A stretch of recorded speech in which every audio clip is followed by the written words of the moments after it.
एक समय की बात है। एक चिड़िया जो बहुत चंचल थी, बहुत उड़ती थी इधर उधर, दिन रात, कभी ठहरती नहीं थी। वह अपने समय के पक्षियों में उनसे बहुत ज़्यादा स्मार्ट, चंचल थी, सुंदर थी और हमेशा एक्टिव रहती थी। सभी लोग कहते थे, सारे उसकी जो चिड़ियाएँ थी आसपास की, वह सभी कहती, तो इतना क्या फुदकती है, इतना क्या उड़ती है, कभी थोड़ा आराम भी कर लिया कर। लेकिन वह चिड़िया सबसे कहती कि यह जीवन आराम करने के लिए नहीं है, यह तो काम करने के लिए है और इतना काम करो कि जीवन का मज़ा आ जाए। और यह कहकर वह हर समय इधर उधर फुदकती रहती, इस डाल उस डाल कूदती रहती, उड़ती रहती और सबका मनोरंजन करती रहती।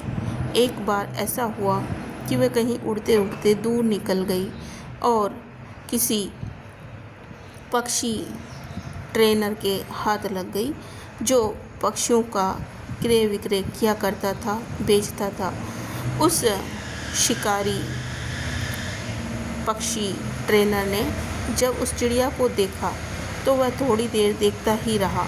वह बहुत इधर उधर फुर्ती से कूदक रही थी, कभी दाना चुगती, कभी पेड़ पे चढ़ती, कभी इधर उधर सब तरफ उड़ती रहती, इस पेड़ से उस पेड़, उस पेड़ से उस पेड़। तब वह पक्षी जो ट्रेनर था, शिकारी भी था, पक्षी ट्रेनर भी था, वह उसे लगातार देखे जा रहा था और उसे वह चिड़िया अच्छी लग रही थी। बेचने के लिए नहीं, मनोरंजन करने के लिए उसने उस चिड़िया को पकड़ने के लिए सोचा और पकड़ लिया और उसे लाकर अपने घर पिंजरे में कैद कर दिया। वह चिड़िया बहुत दुखी हो रही थी, उसे उड़ना बहुत अच्छा लगता था। वह एक पल के लिए भी आराम करना पसंद नहीं करती थी। उसे जब पिंजरे में कैद कर दिया था तो वह रोने लगी, बहुत घबराई, बहुत उछली, लेकिन पिंजरे से उसे नहीं निकाला गया। उसे वह दाना पानी तो देता, लेकिन उड़ने नहीं देता और उसे आता देखता, बातें करता, लेकिन वो पक्षी चिड़िया कर भी क्या सकती थी, उसे वह पिंजरे से खोलता ही नहीं। वह इधर उधर उड़ती, फिर बैठ जाती, फिर उड़ती पिंजरे में, फिर बैठ जाती। उसकी उड़ान लंबी नहीं होने से वह चिड़िया बहुत दुखी हो रही थी, लेकिन अब क्या करती, वह निकल भी नहीं सकती थी। उसने उस पिंजरे को ही अपना भाग्य स्वीकार कर लिया था। वह अब धीरे धीरे कमज़ोर होने लगी, थकने लगी और वह अब दाना पानी भी नहीं खाती थी। अब ये देखकर वह पक्षी जो ट्रेनर था, वह देखकर सोचने लगा कि ये चिड़िया अब दाना पानी नहीं खाती, अब ये इतना तेज़ी से उड़ती नहीं, चंचल नहीं है, अब उसे पिंजरे में रखने से कोई आनंद नहीं मिल रहा था। जब चिड़िया बहुत कमज़ोर हो गई, तब उस पक्षी ट्रेनर ने, जो कि दूसरे पक्षियों को कलाबाजी की तरह उड़ना सिखाता था, उसने उस पक्षी चिड़िया को छोड़ने का सोचा। और एक दिन वह चिड़िया बिल्कुल उठी नहीं, उसने बिल्कुल दाना पानी नहीं खाया, बहुत कमज़ोर थी।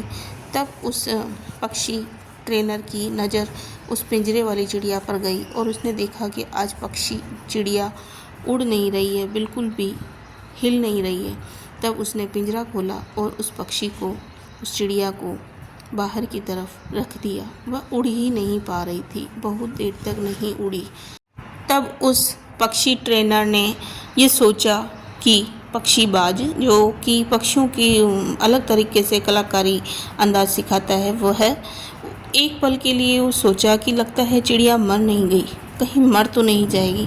उसे थोड़ा दुख हुआ, लेकिन फिर उसने कुछ नहीं सोचा और उस चिड़िया को छोड़ दिया। थोड़ी देर बाद जब वह चिड़िया बेहोशी से जागी, उसे थोड़ा एहसास हुआ कि वह पिंजरे में नहीं है। उसे अंदर थोड़ी खुशी हुई, लेकिन वह अपनी उड़ान भरना भूल चुकी थी, लगभग भूल चुकी थी। अब वह उड़ नहीं पा रही थी, उसके पंखों में कोई जान नहीं थी।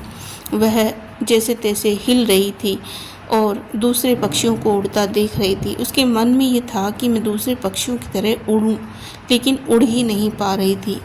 फिर भी उसने हिम्मत रखी, उसकी सांस चल रही थी। उसने धीरे धीरे हिलना शुरू किया और बहुत देर बाद वह थोड़ी हिल पाई ठीक से, और उसे अंदर से बहुत घबराहट हो रही थी। उसे ऐसा लग रहा था कि क्या अब मैं कभी नहीं उड़ पाऊंगी। लेकिन फिर भी उसके नकारात्मक विचारों पर भी उसने अपने सकारात्मक विचार शुरू कर दिए कि नहीं, मैं फिर से उड़ूंगी, फिर से उड़ूंगी। और वह चिड़िया धीरे धीरे अपने पंखों को फड़फड़ाने लगी, हिलाने लगी। उनमें ताकत तो नहीं थी, पर फिर भी वह कोशिश करने लगी। थोड़ा सा उड़ने की कोशिश करती, थोड़ा सा पंख फैलते और वह घबरा कर गिर जाती। फिर उड़ने की कोशिश करती, फिर घबरा कर वह गिर जाती। ऐसा बहुत दिनों तक चलता रहा, लेकिन उसने कोशिश नहीं छोड़ी और एक दिन वह थोड़ा और ज़्यादा उड़ पाई। उसे खुशी हुई कि हाँ, मैं उड़ सकती हूँ, हाँ, मैं उड़ सकती हूँ। जब वह थोड़ा थोड़ा कर उड़ने लगी, तब उसे थोड़ा एहसास हुआ कि हाँ, अब मैं थोड़ा ज़्यादा उड़ सकती हूँ, और वह फिर से थोड़ा ज़्यादा उड़ने लगी। उसे खुशी हुई और वह और ज़्यादा उड़ने लगी, और ज़्यादा उड़ने लगी, और आखिरकार वह बहुत ऊंची उड़ान भरने लगी। और एक दिन उसने निश्चय किया कि मैं अब आसमान में बहुत ऊंची उड़ान भरूंगी, और उसने बहुत ऊंची उड़ान भरी। उसे तब इतनी खुशी हुई जैसे उसने अपना फिर से नया जीवन प्राप्त किया हो, और अब वह बहुत खुश थी। उसने फिर से उड़ने में खूब मज़े लिए और अपने आप को शाबाश किया कि हाँ, हम फिर से अपनी उड़ान भर सकते हैं। हाँ, हम फिर से नई उड़ान भर सकते हैं, अपनी नई शुरुआत कर सकते हैं, नया जीवन शुरू कर सकते हैं। दोस्तों, ये कहानी सुनकर आपको कैसी लगी? अच्छी लगी हो इस वीडियो को लाइक करें, शेयर करें, सब्सक्राइब करना ना भूलें। धन्यवाद।